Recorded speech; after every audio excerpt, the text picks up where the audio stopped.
మహాగణాధిపతయే నమః. ఓం గురుభ్యో నమః. ఓం శ్రీమాత్రే నమః. పరమేశ్వర స్వరూపమైనటువంటి జ్యోతిష, వాస్తు మరియు ఇతర అనేకమైనటువంటి శాస్త్రములను మనకు అందించినటువంటి మహర్షులకి నమస్కారం. హయగ్రీవ హయగ్రీవ హయగ్రీవేతి యో వదేత్ తస్య నిస్సరతే వాణి జనుగన్యా ప్రవాహవత్. అరుణాం కరుణాతరంగితాక్షీం ధృతపాశాంకుశపుష్పబాణచాపాం అనిమాదిభిరావృతాం మయూకైః అహమిత్యేవ విభావయే భవానీం. శ్రీమాత్రే నమః. ప్రేక్షకులకి లలితాంబిక అమ్మవారి యొక్క అనుగ్రహం పరిపూర్ణంగా కలగాలని మనస్ఫూర్తిగా కోరుకుంటూ మనం లాస్ట్ వీడియోలో మూలాధారాంబుజారూఢ అనే నామం వరకు చెప్పుకున్నాము. ఈరోజు చెప్పుకోబోయేటువంటి లలితాసహస్ర నామాల్లో ఒక్కొక్క నామానికి ఉన్నటువంటి విశిష్టత ఏమిటి, ఆ నామము చేసుకోవడం ద్వారా మనకి ఎటువంటి ఫలితములు వస్తాయి, వాస్తుపరంగా కూడా ఎటువంటి దోషములు పోతాయి అనేటువంటి విషయాల్ని, దాని యొక్క అర్థాన్ని మనం తెలుసుకుందాం. మనకి లలితాసహస్రనామాల్లో 515వ నామంలో పంచవక్త్ర అనేటువంటి నామం ఉంది. అంటే 5 మూలాధార అధిష్టాన దేవత యొక్క సిద్ధ విద్యాను దేవత 5 ముఖములు కలిగి ఉన్నది అని అర్థం అనమాట. అంటే ఆ దేవత 5 ముఖాలతో ఉండటం. ఆ 5 ముఖములు అనగా ఏమిటి అని చెప్పి చూసుకున్నట్లయితే 5 శిరస్సులు అనమాట. అవి సజ్జోజాత, వామదేవ, అఘోర, తత్రూప, ఈశానము. అదేవిధంగా చూసుకున్నట్లయితే తత్పురుష మరియు ఈశానము. అయితే ఇక్కడ ఈ యొక్క 5 కూడా పంచవక్రములు, అంటే పంచభూతములు, పంచేంద్రియాలు, పంచతన్మాత్మలు, అదేవిధంగా శబ్ద, స్పర్శ, రూప, రస, గంధములు అనమాట. ఇవి 5 కూడా. అంటే ఎవరైనా కానీ ఓం పంచవక్త్రాయై నమః అనేటువంటి నామం కనుక చేసుకున్నట్లయితే అమ్మవారి యొక్క 5 ముఖములను మనము ధ్యానం చేసినటువంటి ఫలితం వస్తుంది.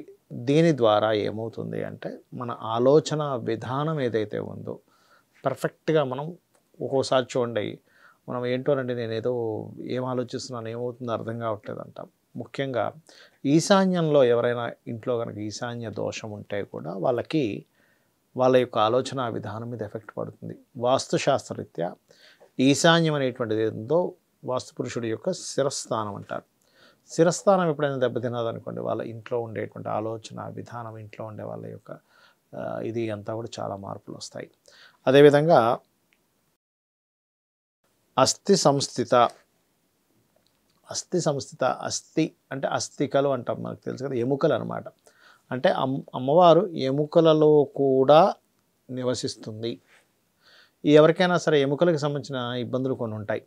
అంటే బోన్ రిలేటెడ్ సంబంధించిన బోన్స్ చాలా వీక్ అయిపోతున్నాయండి, బోన్ లెవెల్లో పెయిన్స్ వస్తున్నాయి చెప్తూ ఉంటారు చూడండి. అంటే ఏమిటి, ఎముకలను చక్కగా ఆశ్రయించి ఉండున్నది అని అర్థం, దీని అర్థం అనమాట. ఆ అమ్మవారు ఎముకల్లో ఉండే శక్తినిచ్చేది కూడా నీవే తల్లి అనేటువంటి భావనతో ఎవరైతే భక్తి శ్రద్ధలతో చేస్తారో ఈ నామాన్ని ఓం అస్థి సంస్థితాయై నమః అని, ఎముకలకి సంబంధించినటువంటి ఇబ్బందులు ఏది పడుతున్నా అది 100% క్లియర్ అయిపోతుంది, గుర్తుపెట్టుకోండి. అలాగే కొంతమందికి ఇప్పుడు చూడండి, మనం ఇల్లు ఎంతో చక్కగా కట్టుకున్నప్పటికీ కూడా ఆ ఇంటికి ఆ ఇల్లు ఏదైతే ఉందో ఆ ఇంటి యొక్క నిర్మాణంలో చక్కగా క్యూరింగ్ చేసినా ఏం చేసినా మళ్ళీ వేట్లు వస్తాయి. దానికి 2 విధానాలుగా అక్కడ చూపిస్తుంది. ఏమిటంటే, ఒకటి పాయింట్ నెంబర్ 1, ఆ ఇంట్లో ప్రధానంగా క్యూరింగ్ సరిగ్గా చేయకపోవడం వల్ల, సిమెంట్ సరిగ్గా వాడకపోవడం వల్ల బేట్లు వస్తాయి. కొన్నిసార్లు అన్నీ చేసిన ఎందుకు వస్తుంది అంటే కిందన ఎముకలు ఉంటాయంట. మన కొన్ని ఇళ్లల్లో అందుకే చూడండి, ఇల్లు కట్టేటప్పుడు 6 ఫీట్లు భూమి నుంచి 6 అడుగులు కింద వరకు కూడా మొత్తం మట్టిని తీసేసి కొత్త మట్టి నింపాలి అంటూ ఉంటారు. ఆ మట్టిని మొత్తం క్లియర్గా అందులో ఎటువంటి ఎముకలు, వెంట్రుకలు, బొగ్గు ఇవేవి లేకుండా చూసుకొని నింపాలంటారు. ఎందుకంటే కిందన ఏదైనా శల్యములు ఉన్నా, ఈ రకంగా అంటే ఎముకలు ఏమైనా ఉన్నా కూడా ఆ ఇంటికి దోషం ఏర్పడి ఇంట్లో మాటిమాటికి బీటలు వస్తుంటాయి. అందుకే ఈ నామాన్ని చేసుకుంటే ఇంట్లో అటువంటి దోషాలు ఉన్నా కూడా క్లియర్ అవ్వడం జరుగుతుంది. అదేవిధంగా తర్వాత నామం కనుక తీసుకున్నట్లయితే అంకుశాది ప్రహరణ అనేటువంటి నామం. ఇది 517 నామం.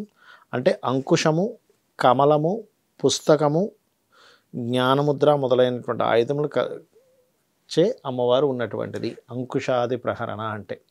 అంటే అమ్మవారి యొక్క చేతుల్లో ఉండేటువంటి వాటిని అన్నిటినీ ధ్యానించుకొని మీరు కనుక చేసుకుంటున్నట్లయితే కామక్రోధ వికారాదులు అదేవిధంగా జ్ఞానము సిద్ధిస్తుంది ఈ నామం వల్ల చూసుకున్నట్లయితే. మరొక విషయం ఏంటంటే ఇక్కడ ఈ 517 నామం తర్వాత 518 నామం కనుక తీసుకున్నట్లయితే వరదాది నిషేవిత అనేటువంటి నామం.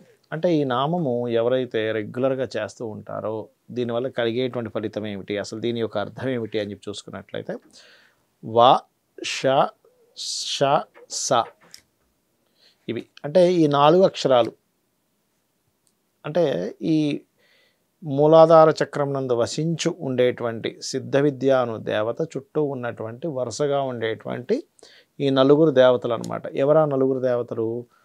వా అంటే వరద దేవి, శ అంటే శ్రేయాదేవి, ష అంటే షాంఢాదేవి, స అంటే సరస్వతి. ఈ నలుగురు కూడా ఈ నలుగురు దేవతలు పరివేష్టితులై శ్రీమాతను సేవించుచున్నారు. ఈ నలుగురు కూడా ఎక్కడున్నారు? మూలాధార చక్రంలో ఉంటూ అమ్మవారిని సేవిస్తున్నారట. మూలాధారంలో ఉండి, మూలాధారం అంటే మన కింద ఫస్ట్ చక్రం, ఇక్కడిది కాదు, కింద ఉండేటువంటి చక్రం. సో అక్కడుండి ఈ నలుగురు కూడా సేవిస్తున్నారు. మన బాడీ ఏదో ఊరికే లోపల రక్తం ఫ్లో అయిపోతుందండి, లోపలన్నీ ఆటోమేటిక్గా పనిచేస్తున్నాయి. ఎట్లా పనిచేస్తాయి చెప్పండి? దేవతల షట్చక్రాల్లో ఉంటూ ప్రతి అంగంలో దేవతా శక్తి అక్కడుండి పనిచేస్తుంది. అలా ఆటోమేటిక్గా పనిచేసేటట్టయితే మనిషికి మరణం ఉండదుగా. మరి మరణించగానే అన్ని బాడీ పార్ట్స్ బాగానే ఉంటున్నాయి.